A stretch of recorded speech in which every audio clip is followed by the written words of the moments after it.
ഞാനിവിടെ വന്നത് ഈ വസ്തുവിൻ്റെ പരസ്യം നടത്താനൊന്നുമില്ല. എനിക്ക് 2-3 വീഡിയോ ചെയ്യണമെന്ന് ആഗ്രഹമുണ്ട്. അതിനുവേണ്ടി വന്നത്. അപ്പോൾ എനിക്കിത് ഇഷ്ടപ്പെട്ടു ഭയങ്കരമായിട്ട്. കാര്യം അപ്പുറത്തെ ആ കുന്നും ആ മല മൊത്തം കാണാം. ഇവിടെ നല്ല കാറ്റുമുണ്ട്, തണുത്ത കാറ്റുമുണ്ട്, പൊക്കമുള്ളതുകൊണ്ടായിരിക്കും. പിന്നെ ഇവിടെ എല്ലാം വീടാകുമ്പോൾ പിന്നെ അങ്ങ് കൺജസ്റ്റഡ് ആവുമായിരിക്കും. അതായത് ഒരു സൈഡിൽ തന്നെ 4 വീടും അപ്പുറത്തും 5 വീട് ഇരിക്കും ബാക്കിലൂടെ ആകുമ്പോൾ. അപ്പോൾ 5, 4, 9 വീട് കുറഞ്ഞത് ഈ വസ്തുവിൻ്റെ അകത്തിരിക്കും. അപ്പോഴത്തേക്ക് ഈ ഭൂമി അങ്ങ് കൺജസ്റ്റഡ് ആവും, തിരക്കാവുമായിരിക്കും. 9 പുറകിലോട്ടെടുത്താൽ 10 വീട് ടോട്ടൽ നിൽക്കും ഇതിൻ്റെ അകത്ത്.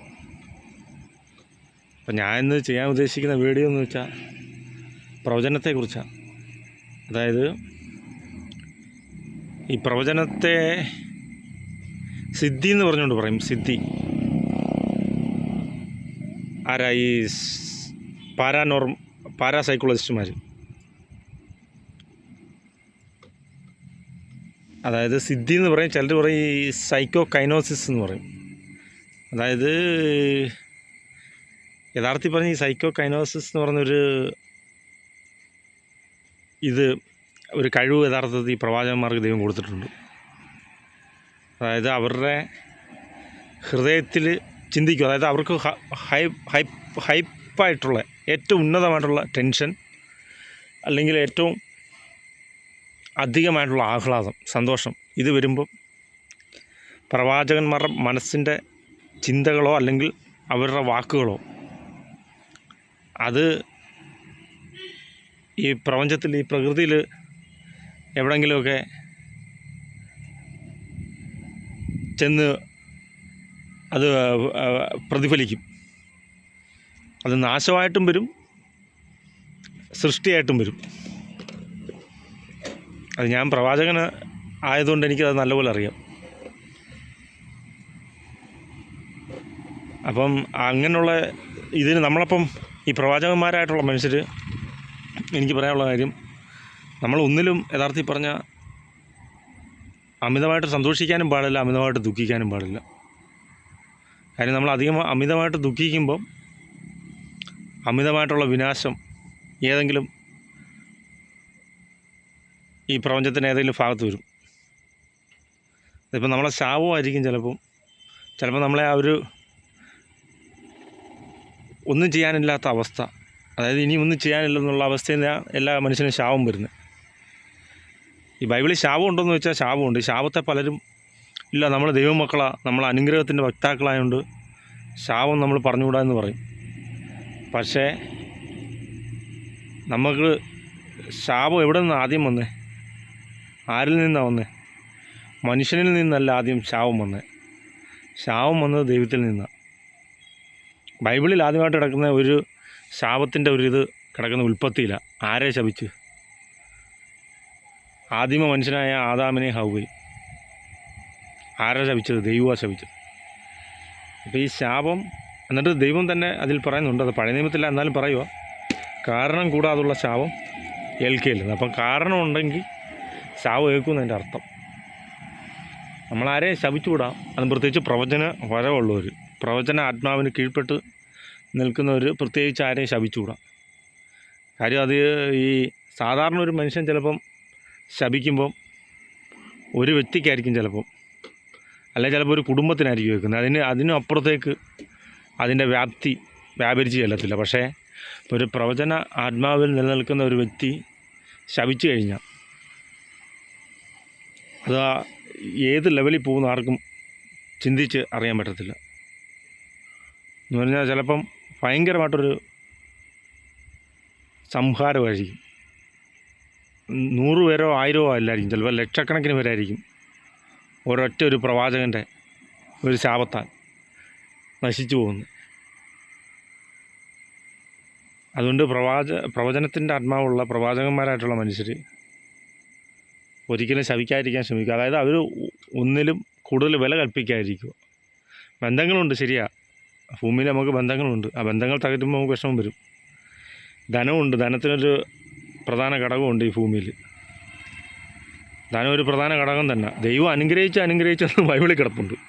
പഴയ നിയമത്തിൽ മൊത്തം അബ്രഹാമിനെ അനുഗ്രഹിച്ച്, എങ്ങനെ അബ്രഹാമിനെ അനുഗ്രഹിച്ചേ? അവൻ്റെ സമ്പത്തും ആടുമാടുകളും അവൻ്റെ ബന്ധങ്ങളും വർദ്ധിപ്പിച്ചു കൊടുത്തു, അല്ലേ? അവൻ്റെ ജോലിക്കാരെയും പരിചയക്കാരെയും വർദ്ധിപ്പിച്ചു കൊടുത്തു. അതുപോലെ തന്നെ അവൻ്റെ ആടുമാടുകളെയും സമ്പത്തിനെയും വർദ്ധിപ്പിച്ചു കൊടുത്തപ്പോഴാണ് പറഞ്ഞത് അവനെ ദൈവം അനുഗ്രഹിച്ചു. അത് കണക്ക് തന്നെ വേറൊരു സ്ഥലത്ത് പറയുന്നുണ്ട്, ജോസഫ് ചെയ്യുന്നതൊക്കെയും നല്ലതെന്ന് കണ്ടപ്പോൾ അവനോടൊപ്പം ദൈവം ഉണ്ടെന്ന്.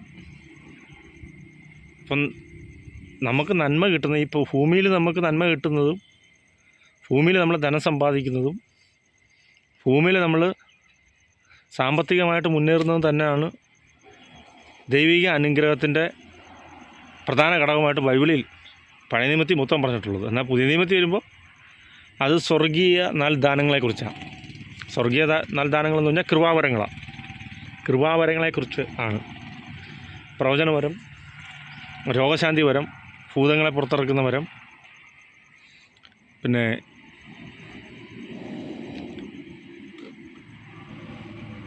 ദീർഘക്ഷമയുടെ വരം, പ്രാർത്ഥനാവരം, ഇങ്ങനെയുള്ള വരങ്ങൾ, അന്യഭാഷ വരം, ഇതൊക്കെയാണ് പുതിയ നിയമത്തിൽ അനുഗ്രഹമായിട്ട് പറഞ്ഞത്. പക്ഷേ എങ്കിൽ അതിനോടൊപ്പം തന്നെ നമുക്ക് ആത്മീയതയിൽ നമുക്ക് അനുഗ്രഹം വേണം, ഭൗതികതയിൽ നമുക്ക് അനുഗ്രഹം വേണം.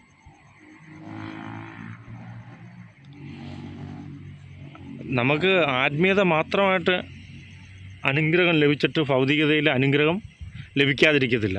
കാര്യം ദൈവം ഒരു മനുഷ്യനെ അനുഗ്രഹിക്കുമ്പോൾ അവനെ പൂർണ്ണമായിട്ട് അനുഗ്രഹിക്കുന്നത്. അല്ലാതെ നീ ഭൗതികമായിട്ട് തകർന്നു കിടന്നു, നിനക്ക് ഭൗതികമായിട്ടൊന്നും നേടാൻ കഴിയത്തില്ല, നീ നശിച്ച് കിടന്നിട്ട് നിനക്ക് ആത്മീയമായിട്ട് വരങ്ങളുണ്ടെന്ന് പറഞ്ഞിട്ട് യാതൊരു കാര്യവുമില്ല. ആത്മീയമായിട്ട് നിങ്ങൾ ഉയരുമ്പോൾ ഭൗതികമായിട്ട് ഉയരും. നിങ്ങൾ ദൈവത്തിൻ്റെ അനുഗ്രഹത്തിൻ്റെ സ്പർശനമുണ്ടെങ്കിൽ നിങ്ങൾ ആത്മീയമായിട്ട് മാത്രമല്ല ഭൗതികമായിട്ട് ഉയരും. നിങ്ങളെ ഭൗതിക സമ്പത്ത് ഉയരും. അപ്പം ഈ പ്രവാചകനായ ഏലിയാവ് അവിടുത്തെ രാജ്ഞി ഇസബലിനെ പേടിച്ച് അവരുടെ ബാലിൻ്റെ പ്രവാചകന്മാരെ പേടിച്ചല്ല, ആ ഇസബൽ എന്ന് പറഞ്ഞ രാജ്ഞിയെ പേടിച്ച് ഏലിയാവ് ഏതാണ്ട് എത്രയോ ദിവസങ്ങൾ ചുരച്ചെടിയുടെ തണലിൽ കഴിഞ്ഞു. അപ്പം പ്രവാചകന്മാർ, പക്ഷേ ഏലിയാവ് കഴിഞ്ഞിട്ട് പിന്നെ ഏലീശ വരുമ്പം ഏലീശയുടെ ഇതിനകത്ത് കിടക്കുന്നതെന്ന് വെച്ചാൽ അദ്ദേഹത്തെ കാണാൻ വരുന്ന ഒരു കുഷ്ഠരോഗിയാണെന്ന് തോന്നുന്നു. അയാൾ സൗഖ്യമായി പോകുമ്പോൾ എത്രങ്ങാണ്ട് ഇന്നത്തെ ലെവലിൽ പറയുമ്പോൾ ഏകദേശം ഒരു 5,000 കോടി 10,000 കോടിക്ക് അടുത്ത് മൂല്യം വരുന്ന സ്വർണവും മറ്റ് സമ്മാനങ്ങളുമാണ് ഈ ഏലീശയ്ക്ക് കൊടുക്കാമെന്ന് പറഞ്ഞത്. പക്ഷേ അദ്ദേഹം അത് മേടിക്കുന്നില്ല, നിരസിക്കുക. പകരം അതിൽ നിന്ന് ഒരു ചെറിയ കിഴിക്കെട്ട് സ്വർണം ഗേഹസി മേടിക്കുകയും പിന്നെ അത് ഏലീശ അറിയുകയും ചെന്ന് ശപിക്കുകയും ചെയ്യുക. ഗേഹസി ഏലീശയുടെ അടുത്ത് ചെല്ലുമ്പോൾ ശപിക്കുകയും ചെയ്യുക. അപ്പം ശാപം, പ്രവാചകന്മാരുടെ ശാപം ആ നിമിഷം തന്നെ അവൻ കുഷ്ഠരോഗിയായിരുന്ന ആരാ? ഗേഹസി, ഏലീശയുടെ ശിഷ്യൻ. അപ്പോൾ പ്രവാചകന്മാരുടെ ശാപം അത് ഭയങ്കരമായിരിക്കും. പക്ഷേ സമൂഹത്തിൽ മനസ്സിലാക്കുന്നില്ല, ഈ പ്രവാചകന്മാർക്കൊരിക്കലും വില തരത്തില്ല. നമുക്കൊരിക്കലും പ്രവചന ആത്മാവിൽ നിൽക്കുന്ന ഒരു വ്യക്തിക്ക് സമൂഹം ഒരിക്കലും വില കൽപ്പിക്കത്തില്ല. യഥാർത്ഥ പ്രവാചകന്മാർക്ക് ഡ്യൂപ്ലിക്കേറ്റും അല്ലാതെ വഞ്ചനയും ചതിയും കൊണ്ട് നടക്കുന്നവർക്കൊക്കെ അവർക്ക് പെട്ടെന്ന് പൊങ്ങിപ്പോകാൻ പറ്റും. അല്ലാതുള്ള യഥാർത്ഥ പ്രവാചകന്മാരെ ഒരിക്കലും എന്തോ ചെയ്യത്തില്ല, ലോകം പെട്ടെന്നങ്ങ് അംഗീകരിക്കത്തില്ല. അഥവാ അംഗീകരിച്ചാലും ശക്തമായിട്ടുള്ള എതിർപ്പായിരിക്കും. അവരെങ്ങനെയും നശിപ്പിക്കാനേ ശ്രമിക്കത്തുള്ളൂ. കാര്യം ലോകത്തിനെതിരാ ആത്മാവിനെതിരാ ലോകം. അതുകൊണ്ട് ഒരിക്കലും ഒരു ദൈവത്തിൻ്റെ പ്രവാചകന് ലോകത്തിൽ അങ്ങൊരു ഭയങ്കര ഒരു സെലിബ്രിറ്റി സ്റ്റാറ്റസിലേക്ക് ഉയർന്നു വരാൻ കഴിയുമെന്ന് വെച്ചാൽ കഴിയും. പക്ഷേ എങ്കിലും ലോകം അവരെ ഇത് ചെയ്തുകൊണ്ടിരിക്കും, എന്തോ ചെയ്യും, നശിപ്പിക്കാൻ ശ്രമിച്ചുകൊണ്ടേയിരിക്കും നിരന്തരം. അപ്പം പ്രവാചകന്മാർ മാക്സിമം തങ്ങളെ തന്നെ ദീർഘക്ഷമയുള്ളവരാക്കാൻ പഠിക്കണം. കാര്യം അവരുടെ വാക്കുകൾ മാത്രമല്ല, ഒരു പ്രവാചകൻ്റെ വാക്ക് മാത്രമല്ല, നാവിൽ നിന്ന് വരുന്ന വാക്കുകൾ മാത്രമല്ല, പ്രവാചകൻ്റെ ചിന്തകൾ പോലും നാശത്തെയും സൃഷ്ടിയെയും പടച്ചുവിടാൻ കഴിവുള്ളതാണ്. അപ്പോൾ ഓക്കെ.